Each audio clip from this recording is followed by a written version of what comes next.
2026 বিশ্বকাপের সেমিফাইনালে ইংল্যান্ডকে 2-1 ব্যবধানে হারানোর পর উন্মাদনায় ফেটে পড়েছিল আর্জেন্টিনা। কিন্তু ম্যাচ শেষে মাঠের এক পোস্টার কাণ্ডে ফিকে হয়ে যায় সেই আনন্দ।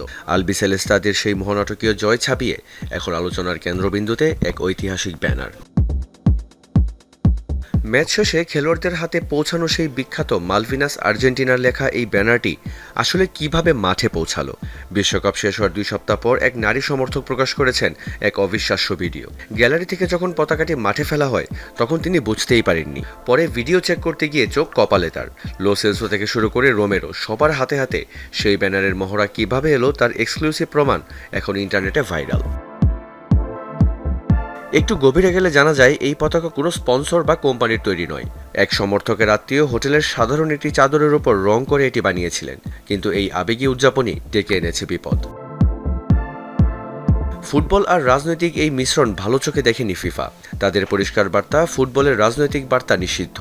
রাজনৈতিক প্রোপাগান্ডার অভিযোগে আর্জেন্টিনার বিরুদ্ধে খুলেছে তদন্ত ফাইল। অন্যদিকে খোদ দেশের প্রেসিডেন্ট হাভিয়ার মিলেই এই উদযাপনের সমালোচনা করে একে অবিবেচকের মতো কাজ বলে আখ্যা দিয়েছেন।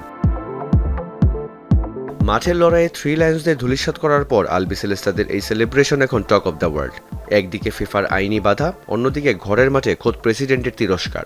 সব মিলিয়ে এই ব্যানার এখন শুধু একটি কাপড়ের টুকরো নয়, বরং আবেগ, রাজনৈতিক আর বিতর্কের এক আলোড়ন সৃষ্টিকারী গল্প।